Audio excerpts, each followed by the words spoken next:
Chairman Tehreek Insaf Imran Khan نے توہین عدالت کیس میں اپنے جواب میں کہا کہ انہوں نے جان بوجھ کر حکم عدولی نہیں کی، عدالتی حکم کے بارے میں نہیں جانتا تھا۔ چیئرمین تحریک انصاف عمران خان نے توہین عدالت کیس میں اپنا جواب سپریم کورٹ کو جمع کرا دیا۔ سپریم کورٹ میں جواب عمران خان کے دستخطوں سے جمع کرایا گیا۔ عمران خان نے اپنے جواب میں کہا کہ جان بوجھ کر سپریم کورٹ کی حکم عدولی نہیں کی۔ مجھے 25 مئی کی شب کو عدالتی حکم کے حوالے سے آگاہ نہیں کیا گیا تھا۔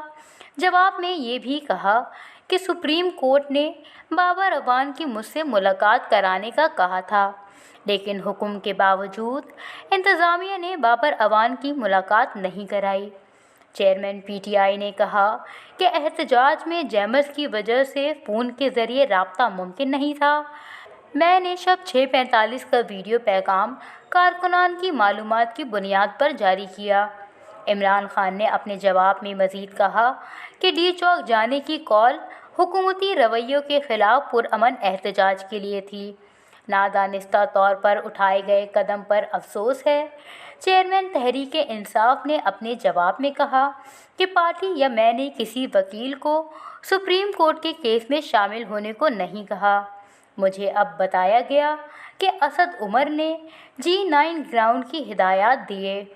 عمران خان نے استدعا کرتے ہوئے موقف پیش کیا کہ خفیہ اداروں کی رپورٹس عدالتی حکم عدولی ثابت نہیں کرتے۔ خفیہ اداروں کی رپورٹس حقائق کے خلاف اور یک طرفہ ہیں۔